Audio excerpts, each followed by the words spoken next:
everyone. Welcome back to The Thing About Wildlife. I am Ishika. And I'm Akshay. We have been partnering with the Biodiversity Collaborative to bring to you a three-part series around biodiversity, society, and sustainable development in the Andaman and Nicobar Islands.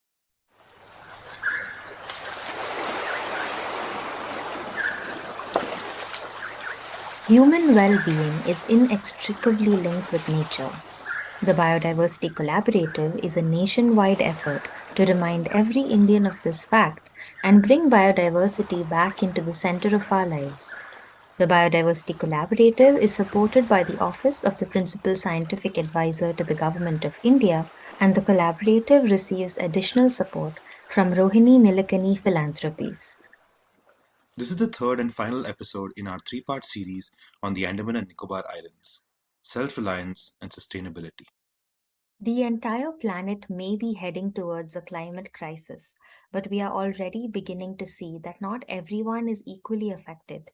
Countries, individuals, and institutions that have the means insulate themselves, while marginal communities without the means are most affected. These are often communities that depend most on nature and where she is stretched for resources. Even more vulnerable are insular communities whose resources have always been limited by design, say islands, and who now have to deal with the ever-increasing unpredictability of nature as well as contrasting ideas of development and consumption, both imposed and adopted. Andaman and Nicobar Islands typify this insular vulnerability. We asked our guests, Manish, Madhuri, and Shiba, who you have been hearing from in the last two episodes, about this vulnerability in these islands and what they felt was the way toward development amidst this vulnerability. We asked herpetologist turned anthropologist Manish Chandy. When it comes to development and building infrastructure, good intentions don't necessarily translate to good outcomes. This seems to be particularly true for the Andaman and Nicobar Islands. Why is there such dissonance in the ideas of development among mainlanders who often make the decisions? For me, the ideal of development is to make people independent of other being, of rather than kind of making them dependent on a system. And this is something, and to kind of share this again with you, when I was made a member of this, the Research Advisory Board for the Tribal Welfare Department, Andaman and Nicobar Administration, I was there for many years actually, with Dr. Vishwajit Pandya, Kanchan Mukhopadhyay, and a couple of others. One of the things that I would kind of always try and insist on, at least in terms of my own philosophy that I'd picked up and kind of evolved through this work that I'd had previously, was to development for me was to help people make themselves independent of other sources like government or NGOs. Make them, they should be able to help people stand on their own feet. And that's one thing we were able to even slightly kind of impart to the department, which until then was making people dependent on them. As if you go into the Andaman and Nicobar history, they were not doing it particularly with the idea of making them dependent, but that is the way it is going, by giving them rice or providing them clothing. These were articles that they didn't have ready access to, and they had nowhere to source it apart from the people who are supplying it. That creates a great sense of dependence, and then you kind of leave eventually once you're caught in between your original culture and your modernity. You're stuck in between, and then you're dependent on somebody for all these other goodies that you get from outside. That's helped in very many other ways as well, apart from what I've personally done in my work. We asked political ecologist Madhuri Ramesh. What are the questions we should be asking when it comes to development in the islands without our mainlander perspectives getting in the way? There's a lot of peculiar hang-ups about development in the islands. Like for many people sitting here, because their image of the islands is only of these one or two tourism spots or of forested landscapes, they tend to have a very extreme view of development there, which is actually pretty unfair to the local settler population. I mean, everybody has aspirations about the quality of life and the kind of life they want to live. And it becomes very hard to deny that legitimate set of wants. But they're very interesting in terms of, I think they provide a great space to seriously look at issues of sustainable development. Because, Andaman has very few islands which have freshwater sources. So drinking water has historically been a restraining factor, severe constraint. And then things like waste management, sewage management, all of these become very critical in these kinds of biodiverse rich spaces, because you can see the impact of poor planning or poor implementation very clearly. And because so much of the island economy is dependent on resources, whether it's fisheries or tourism or whatever, I think there's also serious social interest in getting the formula right, right? A proper mix of what kinds of development should we invest in, what sort of infrastructure do we need, versus maintaining some kind of ecological richness, which is so critical to the islands. So I think it's a great case for this sort of contemporary nature society question of what is sustainable development, um, whom should it really cater to, what are the different ways in which it can be done, those kinds of questions. Both Madhuri and Manish shared the perspective on the need for nuance, a need to ask better questions so that we are left with self-reliance for local communities rather than far-away top-down decisions that could be detrimental. But that demands the far larger question. How do we navigate and negotiate the trade offs between the development and conservation of nature in the Andaman and Nicobar Islands? This trade off between development and the environment is playing out all the time. The jostle to build roads and railways for economic growth and last mile connectivity, while also giving space for nature and the natural world, is one riddled with compromise and uncertainty. We asked our guests what such a trade-off would entail in the lives of people on the islands and what the consequences of these choices on the natural world would be. Here's Shiba Desor, a researcher and development practitioner who has worked closely with a community led initiative in North Andaman. I think that people are usually too busy just living their lives and going from day to day to like think too much in terms of the trade-off happening. Like it's more of when we start doing this analysis that we think of it that way. But yes, you can see glimpses of that analysis in how they talk about their relationship to the forest before, like say even 20 years before or 50 years before, and how much they interacted with the forest, and how that has changed because of many different reasons. And one reason would be access and more surveillance and more penalties and things like that. So rights, curtailment of rights, and the other would be the just availability, the change in the forest that has happened. So you can see an understanding and an analysis of the trade-offs sometimes when you just talk about histories or talk about their childhood stories and things like that. So I actually don't think of it in terms of trade-off. I just think of it in terms of bad policies, policies that do not come from below and are instead like centralized, and how like when you don't really let the solutions or the visions emerge from the people, how there can be a mismatch between the needs and what actually is given. In terms of being there and seeing some of the development related needs that were lacking, there is a very serious and most definite issue of employment in terms of it is at present a need to like we cannot just say that these people can just depend upon farming and fishing and that would be enough, because the world has changed. So there is an issue of livelihoods. There is also an issue that's not very much talked about of mental health, I feel. Healthcare in general is an issue that a lot of people face, and they sometimes struggle a lot because access to healthcare is difficult.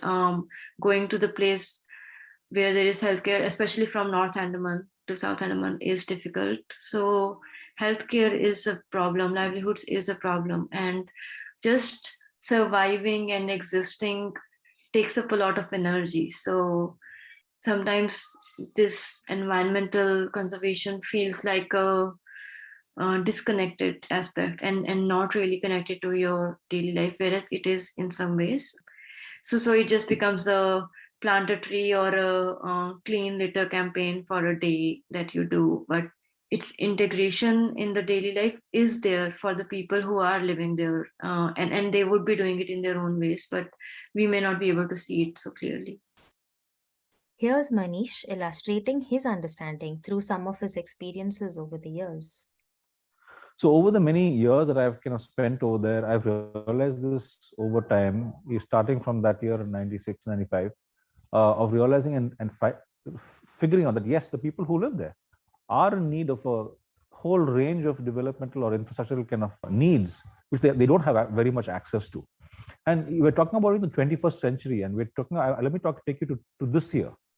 As recently as about less than a month ago, I had a call from a friend from the Nicobars, and I asked them, I mean, this thing, how are you, etc. I asked them how they were and what scene was, etc. And they said, "Ha, sab kuch tik tak hai." So I asked them how the school functioning and everything else. Because the guy who talked to me was a captain, and I remember rescuing him once or helping him kind of get being transported to Campbell Bay because he had an iron rod slipping through his groin virtually and kind of coming out. So I asked him, is the PHC there and so on. So they said, no, it's all been closed. So I asked him about school. So no, they shut down the school. So where are the school teachers? The school teachers are on Campbell Bay. Where are the students? The students are in Little Nicobar. So any class going on? No, they're playing marbles or playing on the beach. And so I'm using this to illustrate the fact that people are, even to this day, despite there being a school building or a PHC, a public health center, and so on in many places, most of them are fairly non-functional in very many instances. And people bear with it. I mean, these are indigenous Nicobaris people I'm talking about currently, who bear with it, and some who have never even visited us or even gone to school themselves aren't really concerned and bothered about it, because they think that, okay, my child, they don't even think of in terms of a future the way we would tend to think of where our children are going to go, what our future is going to be. On the other hand, there are a whole range of other settler communities in the islands who do consider and kind of look for a future for their own children and their own families and so on. And therein is this, and the mixture of these two different communities, I'm using this to contrast each other. There definitely is a need for a strategic kind of or a focus on what sort of development is actually required. This is the way I see it. I will use another example of to get this point across. I was involved with a socio-ecological developmental program, which I talked about previously as well, the NEPA restoration program. But alongside that, which the Department of Science and Technology had asked me to kind of try and effect out, also was looking at social developmental possibilities of using local resources, like apart from planting NEPA for thatching and other as a resource, looking at developing or inculcating a sense of entrepreneurship amongst the people I was working with, Nicobaris, of virgin coconut oil. So I introduced 2 virgin coconut oil presses which Rauf had designed, and took it to Little Nicobar and so on. And I had also added another idea of trying to convert toddy into vinegar and also into coconut syrup. These are products that you'll find in Sri Lanka and in other places in Southeast Asia as well, how other communities have diversified the use of raw material from these natural resources. But in all that process, to cut this long story short, was when I was trying to tell people that you had to heat freshly collected toddy, and so that a lot of the water evaporates and you only kind of end up with sweet syrup, and it doesn't ferment to become toddy. It's just coconut juice, which basically is most of the water is evaporated, and only you end up with a syrup, a kind of caramelized syrup, which becomes coconut syrup, like very much like maple syrup and honey, which can be had with idli, dosa, vada, or you're on a pancake or whatever else. Anyway, it has value to sell. When I spoke about this to some of the friends I was working with in Little Nicobar, especially the elderly people, they were all kind of suddenly with blank faces. And I said, they listened to me through and through. Then one man had the courage, in a sense, to tell me, look, boss, we can't do this. And hum log nahi karega. So I said, yeah, cool, no problem. What is the reason? So he said, look, we can't heat up toddy because the tree will get angry. The tree gives us the juice for us to drink as a fermented alcohol. I mean, not just for nasha, but just as it's one of our juices, not to be heated up and kind of converted into something else. So, and I use this as an example of saying, if I was trying to bring in kind of a developmental program of being able to introduce a new livelihood, a source of income, and so on and so forth, diversify already existing resource, the use of an already existing resource. It was not going to, it was, in my mind, it was going to work out very well economically and otherwise. But to a local person's mind or local community, it was just not going to, it was just not workable. It might take a generation or two for some of those mindsets to change. So that's what I am trying to talk about in terms of saying, when we're thinking of introducing new developmental opportunities or make changes in society, there has to be this back and forth with the communities for it to be effectively kind of progressive and bring about positive change. So I, in fact, went back to DST and told them, boss, whatever you can do, I'm sorry, I can't introduce this. It's not going to work. They insisted I had to do it. So I said, no, you have to do this, because this is one of the, you're being funded by the government and you're doing this. I said, all that is well and fine. You can find me or whatever else you want, but I'm not trying to go to push something down the throat of somebody who doesn't want it. And that's where I stand. So that's where it ended also eventually. So as I'm using these as illustrations to talk about my experiences in this kind of arena of bringing change and development. We have a different experience with the Karen in Maya Bandar, a smaller set of experiences with the Bengalis in Vandoor, and so on and so forth. Again, I think the participation of and discussion is so important in the need of bringing or trying to bring in appropriate and positive change amongst these local communities. And it's not unique to the islands, it's anywhere else in the world as well. So, but the islands are much more easier to work with because they're a much more smaller society, and a lot more interconnected and connected. So very easy to work with in that sense. And here's Madhuri's take on the trade-off between development and environmental protection, entwined with her insights on infrastructure and well-being in the islands. Well, I think one of the most important things for us to do is tell more nuanced accounts of what happens in these places, right? I think too often, like I was mentioning earlier also, we look at things in very black and white terms and start taking sides even before we understand the full complexity of the place or of the problem. And that, I feel, really does not help, especially in the long term. Because most of these conversations around sustainable development are not just about finding the correct technological solution, but they're also this larger matter of negotiating for what kind of aspirations are possible in what kind of landscapes, right? And a lot of it has to be through consensus building and everybody feeling like they have some say in the matter or they're at least being heard. And I think that's a tough one. I mean, this is probably a very idealistic goal, but I think that is a very necessary kind of a trajectory rather than people elsewhere kind of deciding, oh, this should be maintained this way, or they don't need that infrastructure, or no, they do need that infrastructure.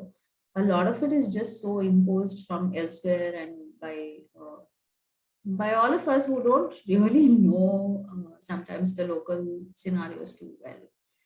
And again, the ecology of the place itself plays such a huge role in shaping how infrastructure works or doesn't work, right? Like the state of the roads is mostly because of the kind of crazy heavy rainfall you see in a few months, and the fact that the topography slopes in a particular way, so there's serious wash off. There's all these other factors as well. And yeah, ideally, sustainable development conversations would work with a mix and match of these different things. But we're yet to get there. But there are a lot of island nations that seem to be doing these kinds of things very well, or at least making very serious attempts to have these discussions with their populations. So maybe that's something we need to look at.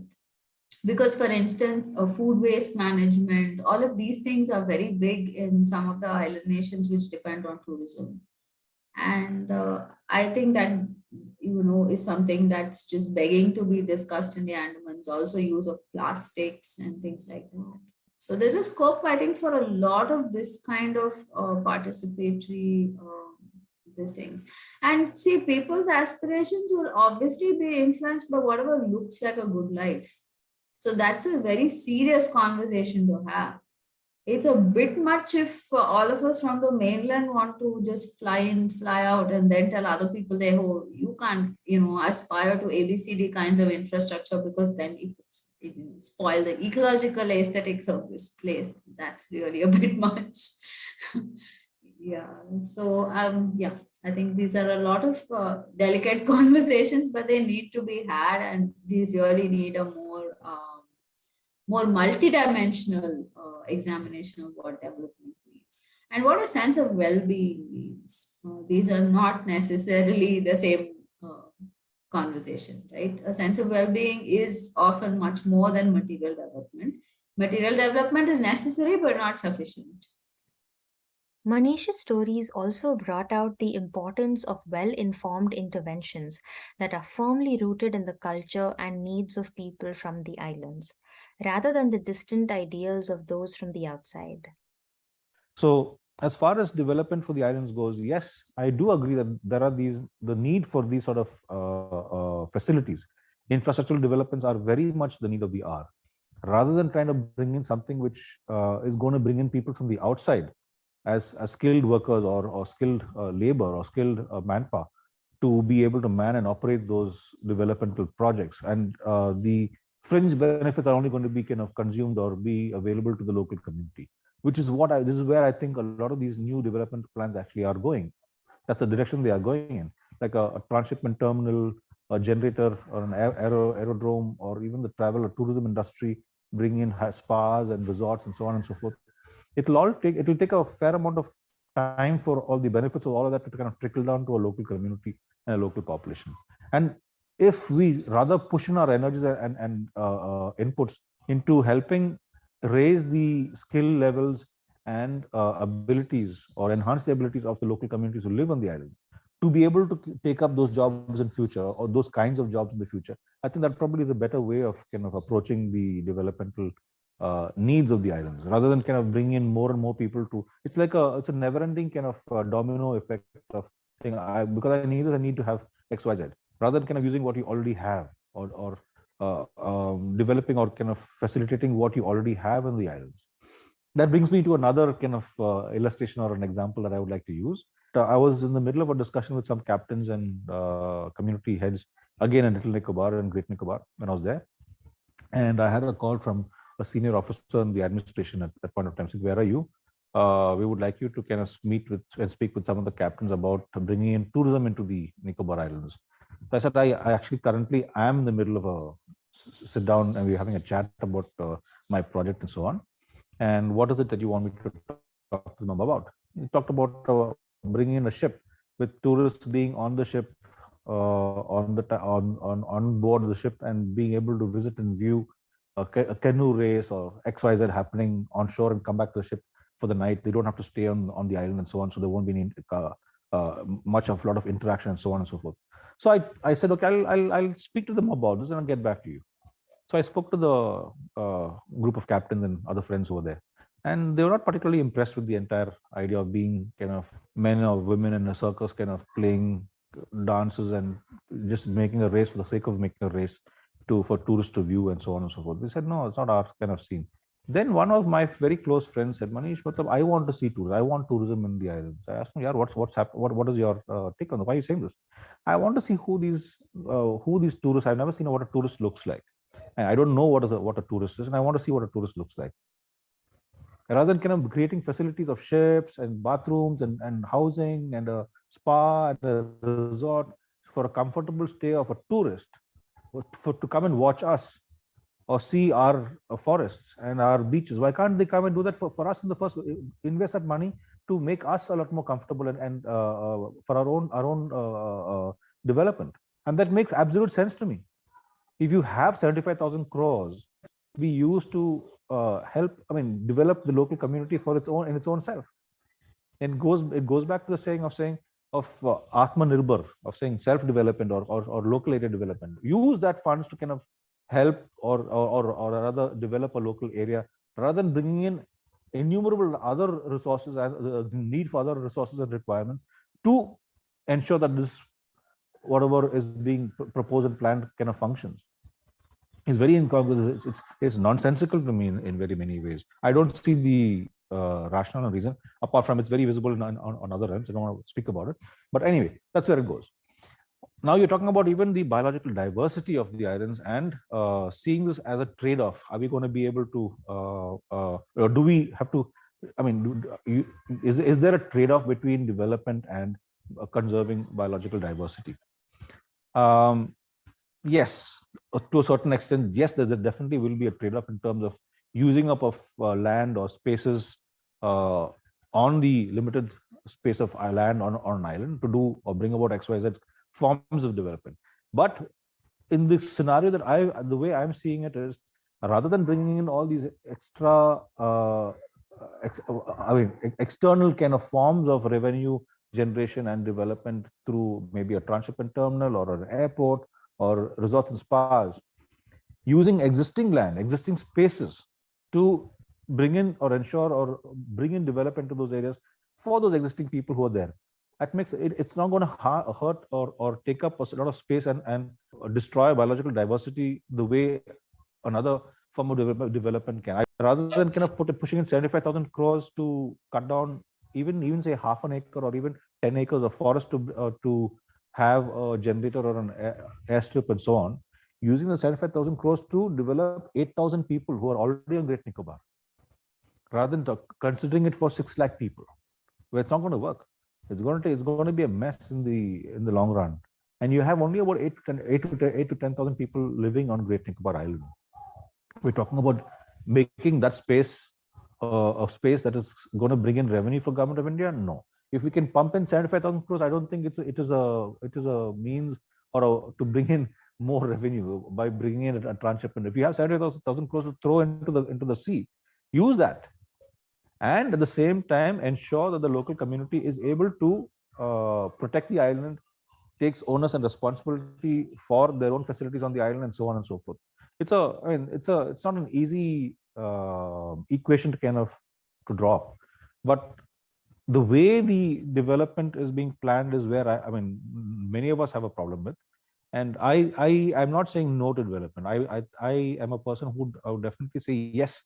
Those spaces do need to have facilities and development, and I'm not saying it very vociferously or kind of vehemently, but I see it being the most benign, and if it is being just done for the existing spaces rather than kind of claiming or taking over other spaces to build other facilities, which will then require even more inputs to kind of ensure that they stay functional. Because, for instance, it's not just about cutting a forest to build a road. You have to cut down the forest. Then there's going to be another 10-15 years of putting in gravel, mud, and stone to ensure that the land doesn't slide, cement, concrete. It's not going to happen 1 year's time or even at one shot. A classic example is the east-west road of Great Nicobar Island. There used to be a road called the East-West Road. It still exists in parts here and there. But most of it has, after it was built by the Border Roads Organization of the Army, it was used by the military to kind of, the plan was to kind of have an access to the West Coast. It was built in about, I think 3 or 4 or 5 years, there was the first landslide that happened. And subsequently, there's been landslides. It was non-operational. It was non-navigable beyond the 27th kilometer or 24th kilometer in 1995 when I went. And the road was commissioned and built, I think, in the late 80s or 89, it was commissioned, or along with the ATR, somewhere around, or a little later maybe. Within a period of about 5 years, there was no road existing over there. And if they had to keep it operational, you talk about, I mean, we'll have to talk about the road being cut again, mountainsides or the sides of mountains being cut again, a lot of tree fall, all the material have to be brought in from the mainland or elsewhere, either mainland India or mainland Indonesia or Singapore or Malaysia and so on. The costs are tremendous, and for what purpose and for what benefit are we talking about has to be kind of seen. It's a huge drain on the exchequer, huge drain on the exchequer, in my opinion. And I think, I'm firmly of the opinion that yes, development is required for the Andaman and Nicobar Islands in many areas. And what we need to focus on is improvising on existing facilities, improvising and improving livelihoods of the existing people there, rather than kind of considering bringing about facilities for people who are going to visit the islands for maybe 5 days or 1 week or a couple of weeks and go back. It's for people who live there. We need to be able to kind of push in push in kind of efforts and resources in for those communities rather than for external people to start off with. I think, like we were talking about even earlier, of the disconnect in communication and knowledge, which influences the way mainlanders perceive islanders or settler communities. It also goes both ways, right? Because there's also a huge information disconnect between how people who are living on the islands perceive those coming in from mainland. And it feels like, through conversations, even when I was working in Nicobar, which, is arguably even more remote and even more disconnected from the mainland in many ways, the way in which life on mainland is perceived in terms of luxury, in terms of access to the government, even just getting yourself heard, it's just so much more magnified. Like, I remember having a conversation with one of the first generation settlers there, who is an ex-army man from Punjab who has lived there for the last 50 years. And he he took me being there as a bit of a lifeline, like as though I could be the middleman between him and the prime minister. And the one thing he wanted me to communicate was how much it cost him to just build a functioning bathroom and get plumbing in place, and how difficult that had been. And he just mid-interview sat me down and he was like, see, I need you to go to Delhi and I need you to tell him that this is how much I've spent, I can give you bills. So there is that different way in which they perceive us coming from outside as well, and the Man, power that we thanks for have. that example. Yeah, because I think you've also hit on a point that I didn't make very clearly, that development is again a catch-all category, from a person wanting some basic amenity like a sanitation facility to maybe a very swanky airport or something. These are all just clubbed together as development, but obviously some amenities are very essential for a basic quality of life, and the others are a little more negotiable. And again, as I think people who mostly come from an ecological background, we tend to oversimplify these discussions on development, and sort of, as a matter of principle, oppose everything and anything. So, yeah, that's a great example, actually. Nishika, thanks.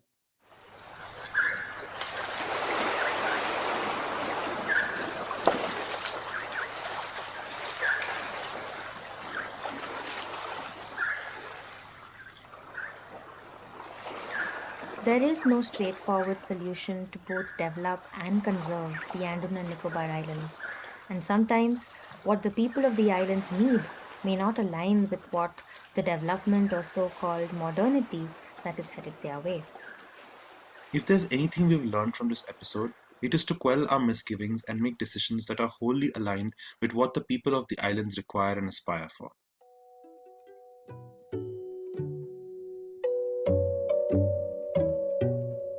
With this, we come to the end of our three-part series on the Andaman and Nicobar Islands. We hope you enjoyed listening to it as much as we enjoyed producing it. Stay tuned in to all the incredible content coming your way from the Biodiversity Collaborative for more about India's wild spaces, and to the Thing About Wildlife podcast for more episodes on the islands and other ecosystems. You can also reach out to either of us via email or our socials. This is Ishika And Akshay signing off.